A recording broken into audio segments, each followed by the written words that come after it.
Hi, I'm Phil, and this is Phil with Facts, the channel where I try to destigmatize all the things you guys fear about cooking and brewing, and try to give you guys a little bit of confidence to try some really fun stuff out. Today, we're going to be making a stout onion soup. Why a stout onion soup? A few weeks ago, I brewed a stout. It's finally ready to be drank, and I want to give you guys a little bit of a tutorial on how to cook with beer, something that a lot of people fear or don't know much about. It's really easy to do, but it's also really easy to mess it up. So I just wanted to do a quick video on making something with beer and hopefully give you guys a little bit of confidence to try it out.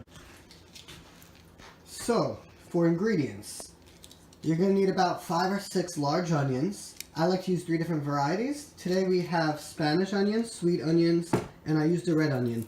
The red onion is more because I try to use stuff that you guys could easily get at your local supermarket, just in case you don't have access to a really cool farmer's market or nothing is in season right now. I also have a standard French baguette. I have a Gruyere cheese, a little Irish butter, once again my homemade stout, and I bought some beef stock. Now we could do this with homemade beef stock, and I will do a video on that at some point. Just in case you want to try this recipe out and didn't have access to a homemade beef stock, I want to give you guys something you can use now. I also have about half a cup of Worcestershire sauce and some thyme leaves. With that said, let's begin. So, let's talk about beer for a second. As you guys know, I like to brew at home. I like stouts, I like darker beers.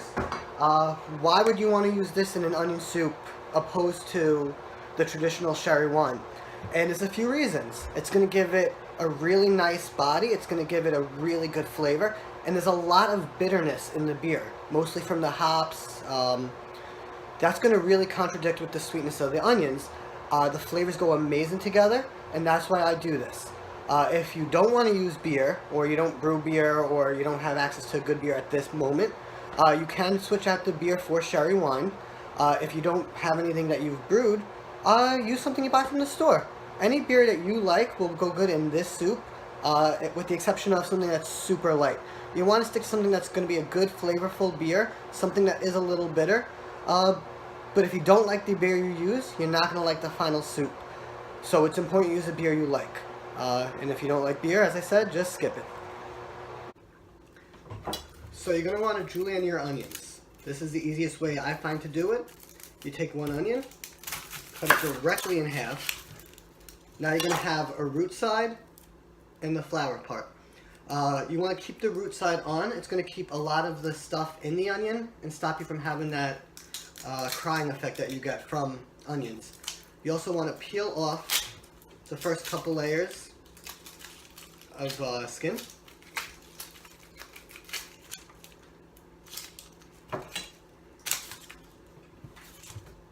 Clean your surface because you don't want to work over a mess. Lose the top, and then just nice even slices of onions.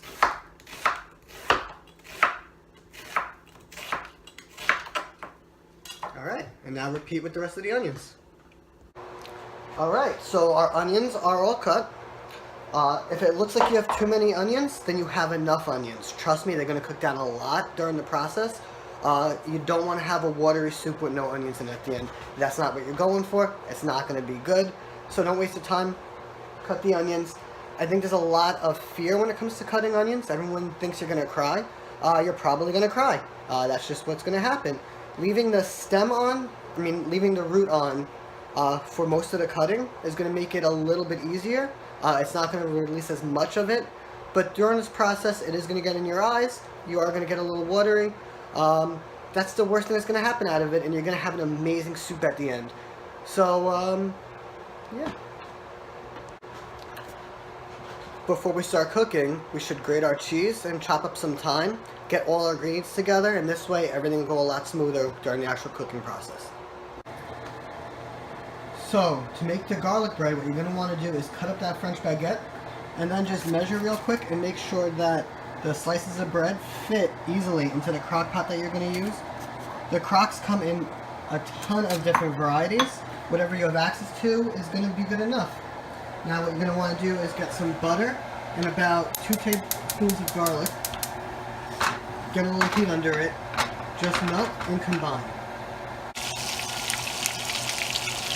And once the butter is fully melted, take it off the heat. All you're going to want to do now is take a little bit of butter, put it over each bread, which is so much easier to do when you have access to two hands.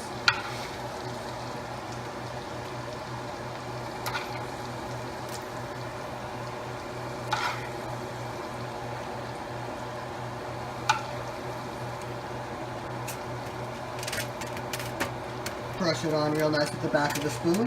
You don't have to get too fancy with this. And then a little bit of dried herbs. I'm using a little bit of dried thyme.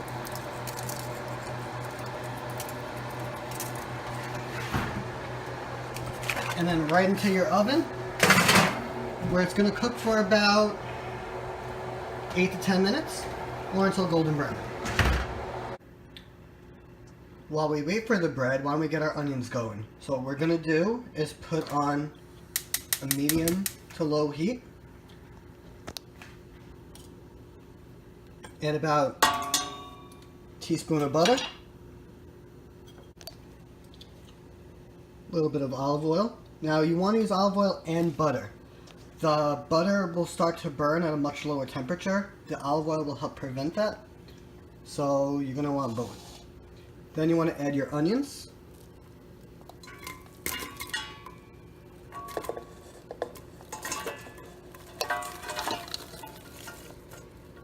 Now, it's super important that it looks like you have more onions than you need. As I said, these are going to cook down a lot. So, if you think you have too many, then you probably have enough. The last thing I want to add here is some fresh thyme leaves. I use fresh at this stage because they have a lot of natural oils in them. They're going to cook really nicely into the onion. And I think it's a step worth taking. If all you have is dry, then feel free to use dry. Now what you're going to want to do is mix this around, stir it occasionally, and let it cook down for about 15 to 20 minutes. You want to keep it on a low heat, and you want to just let the onions do their thing. Alright, so our garlic bread is done, and look at it, just golden brown and delicious. And our onions are slowly cooking down. I gotta tell you, the house smells amazing right now. And any tears that we might have had over cooking onions are long gone.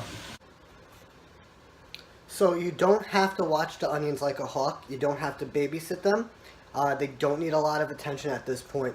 Really, you just want to keep them on a medium-low heat. Stir them around every minute or so. And as I said, it's going to take about 15-20 minutes.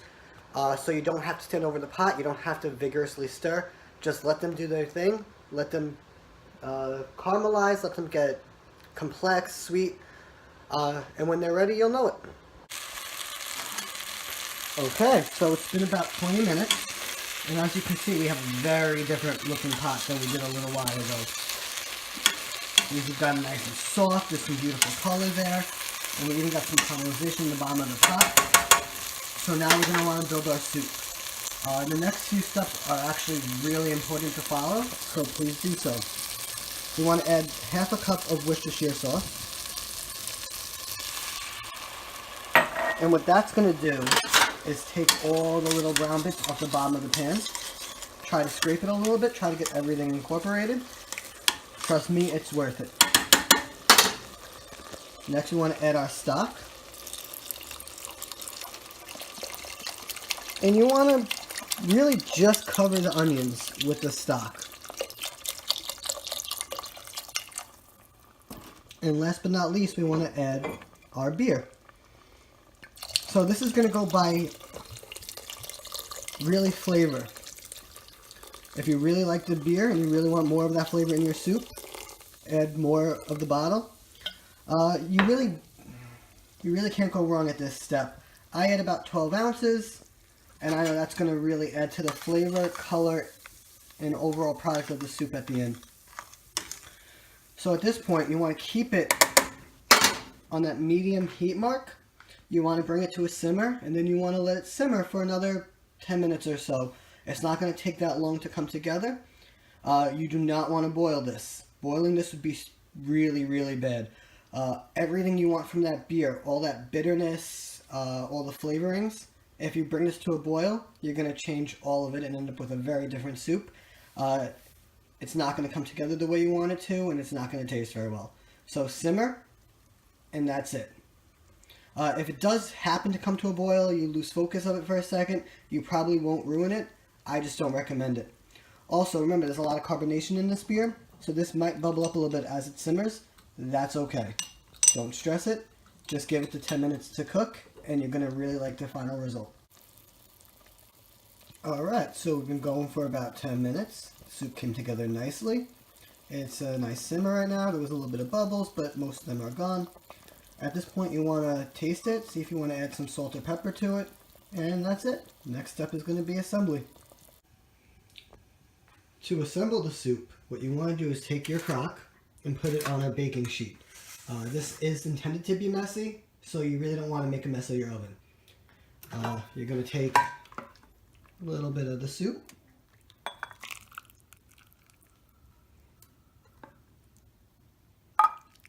fill the crock right up, take a crostini, put it right on top, and then cheese. I'm using Gruyere cheese. I shredded it. I know it's going to be delicious. If you don't have Gruyere, you can use Swiss, you can use provolone, you can use mozzarella. You can really use any cheese you like that's going to melt. This is traditional, and it just happens to be really tasty. And don't be cheap with it. Really try to get a good amount on top of the soup. Don't worry if a little bit of it falls over the sides. Don't worry if a little bit of it falls onto the tray. It's going to be okay, I promise. Now, you want to brown this. You want to get that really good crust on top of it. And there's several ways to do that. Here's what I'm going to do. Most stoves have what's called a broiler on the bottom. Gas stoves. Electric, not so much. That flame is going to be really good to get the final result that I want. If you don't trust your broiler, if you just can't get over it, don't want to do it, okay, you can use the oven. Just set it to 400 degrees, which is also what you're going to want to do if you're going to use the broiler. And then you can bake it for probably another 7-8 minutes or so, and the cheese will melt and it'll get brown, and you'll get a similar result. But if you really want the real thing, you're going to have to use the broiler. And as you can see, it's really not that scary once you get going. Cheese is going to melt, it's going to get nice and brown. You do not want to take your eyes off of this at this stage. It's going to go fast. And if you really want that nice deep brown color, that golden caramelization, keep an eye on it. And once you start to see it, pull it out. And there we go. We have our stout onion soup. Restaurant quality soup that you can easily make at home if you just follow a few steps. I hope that this gives you some inspiration to try cooking with beer. The flavors you're going to get here are amazing. The smell is incredible. And this recipe happens to serve 6 comfortably. There won't be leftovers, trust me. And there you go. Stout onion soup. Not so bad, right? If you like this video and want to see more like it, please like or subscribe. Hit the notification button so you'll know whenever I release anything new. And if you have anything you'd like me to go over in more detail, or recipes or brewing that you want to see, please leave me a comment. Always appreciated. Alright guys, it's been fun.